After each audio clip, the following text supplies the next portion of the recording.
Cesareia de Filipe, e ali perguntou a seus discípulos: quem dizem os homens ser o Filho do Homem? Responderam-lhe: alguns dizem que é João Batista, outros que é Elias, outros ainda que é Jeremias ou um dos profetas. Então perguntou-lhes Jesus: e vós, quem dizeis que eu sou? Simão Pedro tomou a palavra e lhe disse: tu és o Messias, o Filho do Deus vivo. Respondendo, Jesus lhe disse: feliz és tu, Simão, filho de Jonas, porque não foi um ser humano que te revelou isso, mas o meu Pai que está no céu. Por isso eu te digo que tu és Pedro, e sobre esta pedra construirei a minha igreja, e o poder do inferno nunca poderá vencê-la. Eu te darei as chaves do reino dos céus. Tudo que tu ligares na terra será ligado nos céus, tudo que tu desligares na terra será desligado nos céus. Jesus então ordenou aos discípulos dissessem a ninguém que ele era o Messias.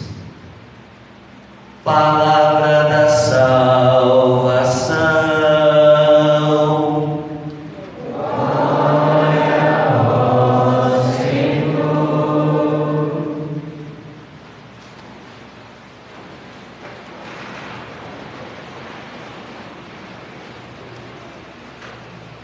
Estamos todos diante de mais uma profissão de fé de Pedro. Pedro, a fé em Jesus Cristo manifesta, reconhecendo o Filho de Deus. Mas não é a primeira vez que tal acontece. Todos nos lembramos, semanas atrás, víamos Jesus caminhando sobre as águas. E quando Pedro quis igualmente fazê-lo, por ordem de Jesus, começou a caminhar sobre as mesmas águas e veio a afundar em seguida por perceber o vento, e grita por Jesus, que o socorre, estendendo-lhe a mão, levando-o para dentro da barca, e ali acalmam-se as águas. As ondas indômitas agora estão serenas. E Pedro diz a Jesus nessa hora: tu és o Filho de Deus, és verdadeiramente o Filho de Deus. Hoje, com a pergunta que faz Jesus aos apóstolos: e vós, quem dizeis que eu sou? Pedro vai mais além na sua profissão de fé, chega à profundeza, dizendo: tu és o Messias, o Filho do Deus vivo. Dada a fé de Pedro, reconhecendo assim a messianidade de Jesus, sabendo Salvador, Messias, Jesus lhe dá uma responsabilidade, dá-lhe a chave dos céus. Não é, portanto, qualquer chave. E nós vamos ter aí algo que se compara, mas que fora só o prenúncio do que viria. O que encontramos na primeira leitura, na página do profeta Isaías. Sobeló era então o superintendente palaciano. Ele era o administrador do palácio do rei Ezequias, e sua administração fora corrupta. Ele administrou o palácio de maneira ilegal, criminosa, e descoberto, fora destituído. No seu lugar agora está Eliaquim. E vai dizer Deus de Eliaquim: ele fechará e ninguém poderá abrir, ele abrirá e ninguém poderá fechar. Que responsabilidade passou a ter Eliaquim sobre o palácio do rei? Tinha poder, portanto. Agora Pedro recebe também chaves, mas não de um reino terrestre, terreno, não de um palácio como nós aqui na terra o conhecemos. senão do reino dos céus. E isso tem um significado grandíssimo. Qual seria o significado e a importância? Tudo aquilo que ligares na terra será ligado no céu, e o que desligares na terra será desligado no céu. Ora, essas chaves não são dadas a Pedro enquanto pessoa única, como sendo Pedro o único capaz de governar, de gerir, de santificar todos aqueles que lhe eram confiados. Essas chaves são entregues à igreja, e Pedro a representa e a governa. Então, este poder dado a Pedro é poder dado à igreja, de ligar e desligar, abrir e fechar, acolher e excluir. Mas não apenas pessoas, também doutrinas e costumes. Em outras palavras, quantos hoje, dizendo-se cristãos autênticos, quem sabe mais cristãos que o próprio Santo Padre, diante das afirmações que fazem e da presunção que têm, e inculcam em muitos católicos uma doutrina diferente, se não contrária àquela que a igreja aponta, dá e através dela ensina. Então cuidemos todos para saber que doutrina seguir e que costumes passar a ter. Na dúvida, a quem perguntar, se não há igreja? Como saber se Deus isto ou aquilo aprova? Ouçamo-lo pelos lábios da igreja. A igreja, através do seu magistério. A igreja, através do Santo Padre, o Papa. Sim, porque se nós aceitamos a igreja como sendo de Deus, aceitemos também o primado do Papa. Por quê? Porque de instituição divina, assim quisera Jesus, pusera à frente da igreja, não só para representá-la, senão para também defendê-la como pastor, um homem que se torna a cabeça visível da igreja, a quem podemos recorrer, a quem podemos ouvir, de quem os ensinamentos recebemos. E esse ensinamento é da igreja, toda ela há de falar a mesma língua, a mesma linguagem, expressar o mesmo conteúdo. Então, se houver um conteúdo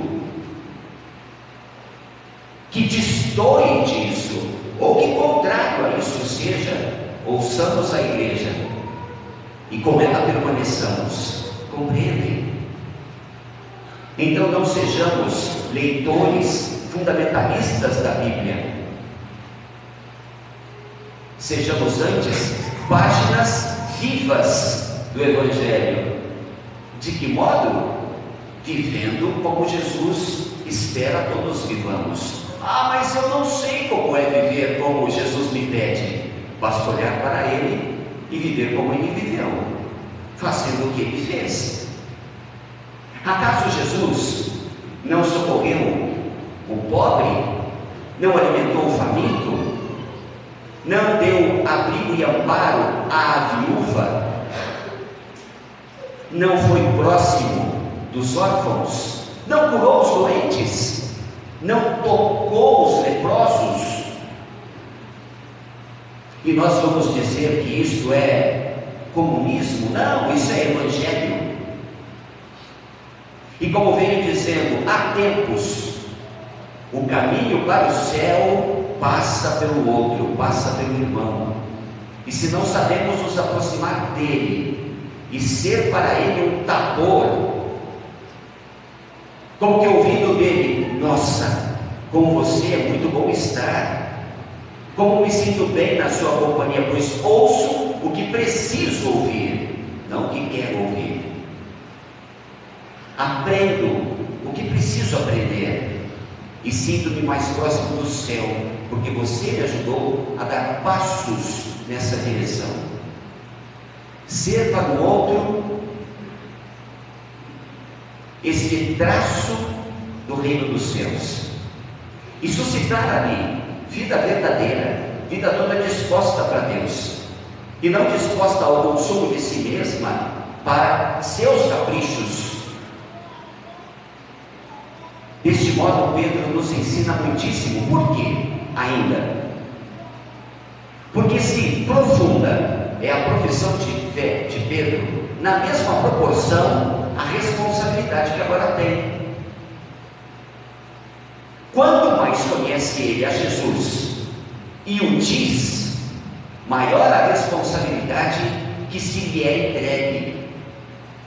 Passa ele a representar a igreja, governá-la e até ela cuidar. Assim não é também na vida nossa, ou no nosso relacionamento com Deus? Quanto mais o conhecemos e afirmamos, Ele é Deus e o Senhor da minha vida, mais responsabilidade temos em pregá-lo assim aos corações. Mais responsabilidade temos para então fazer o que sabemos é do seu agrado. Quanto mais conhecemos a Deus, mais íntimos de Jesus nos fazemos, maior o nosso compromisso em fazer o que é do seu agrado e nos afastar daquilo que Ele reprova, não é? Se eu amo a minha mamãe, acaso farei na presença sua o que sei ela desaprova? Se amo meu papai, acaso farei na presença dele, diante dos olhos seus, aquilo que ele desaprova? Pois bem, se eu amo a Deus, acaso farei o que ele reprova, rechaça, afasta? Pois nem aqui dentro do templo, nem lá fora, nem diante do papai, nem longe das suas vistas, haveremos de fazer o que é reprovável por Deus. Percebem? Noutras palavras ainda, o que já disse outrora: se eu sou um bom cristão e afirmo com gestos que o sou, tenho de ir mais além, transpor as paredes do templo e ser, por conseguinte e necessariamente, um bom pai, uma boa mãe, um bom filho, um bom professor, um bom aluno, um bom pedagogo, um bom orientador, um bom patrão, um bom empregado, um bom cidadão, um bom motorista. Porque como posso afirmar que sou bom cristão e que rezo e que sou piedoso e que falo com Deus e Ele me ouve, fala-me e eu o escuto, Ele me dá e eu prontamente recebo, pede-me e eu lhe entrego, se lá fora não é assim que me comporto? Lembram-se da parábola do tesouro escondido? Lá está o tesouro escondido no campo, e porque aquele homem esse campo descobre e sabe que ali enterrado está uma preciosidade, vende tudo que tem e compra aquele campo. Mas isso não basta. Não basta comprar o campo, sabendo o rico, porque um tesouro ele esconde, e apenas cercá-lo e afirmar que ninguém mais ali entra e que ninguém pode tomar o tesouro porque aquela propriedade é sua. Isso não basta. É preciso trazer o tesouro à superfície, é preciso desenterrá-lo, é preciso tê-lo consigo e não escondido. Assim é a nossa fé. Precisamos defender a nossa fé e não escondê-la. Quando Jesus conta essa parábola, também relata uma outra, a da pérola preciosa.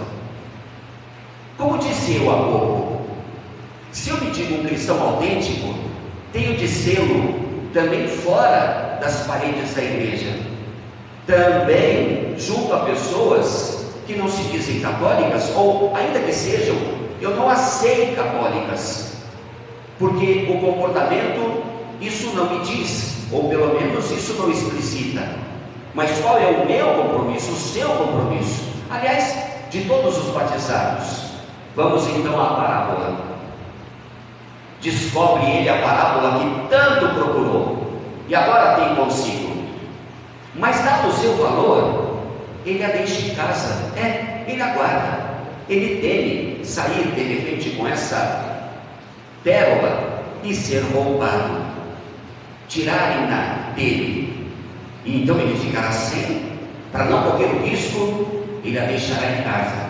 Porque importa saber que ele tem uma pérola, ainda que ninguém mais saiba, ainda que ninguém mais a veja, e para que também não a cobice, ele a deixará guardada em casa.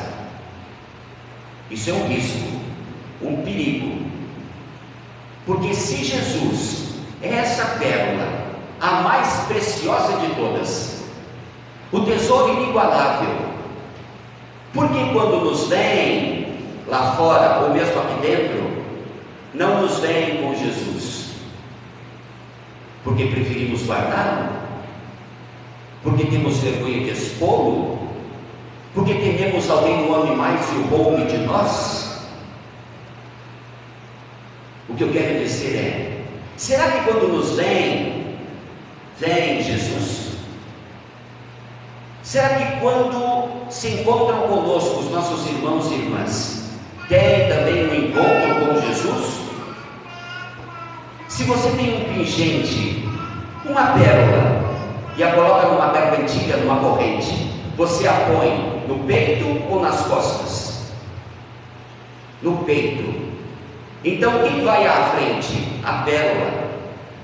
Ela é quem primeiro aparece. E nós que nos dizemos cristãos católicos, servos do Senhor, e dizemos: tu és o Messias, o Filho do Deus vivo, trazendo-o à frente ou às costas? Quando chegamos, é Ele quem primeiro chega? É Ele quem primeiro é visto? Ou dada a nossa presunção, prepotência e orgulho, nós é que nos destacamos? E Jesus fica a cargo da nossa apresentação, em segundo plano. E agora? Pedro traz consigo uma responsabilidade, e ele não arreda pé de cumpri-la. E por que estamos sucumbindo e não fazendo, quando assim Deus espera façamos o que recebemos como compromisso do nosso batismo? Ser santos. E para encerrar a homilia, ser santo não é ser aquele ser cadavérico, magérrimo, porque só jejum faz, triste, consequente, pesado. Um santo triste é um triste santo. Como diz o Papa Francisco, a igreja se faz e cresce não por proselitismo, senão por atração. Como vou atrair o outro para Jesus se estou triste? Se Jesus é a razão da minha alegria, por que tristeza carrego comigo? Se Jesus é misericordioso e me perdoa, por que estou abatido sob o peso dos meus pecados? E o outro, assim me vendo, crerá que Jesus de verdade perdoa e que o arrependimento chegou-me ao peito? Eu não tenho de ser testemunha das coisas do céu? Eu não tenho de aspirar às coisas do alto? Então qual há de ser o meu comportamento?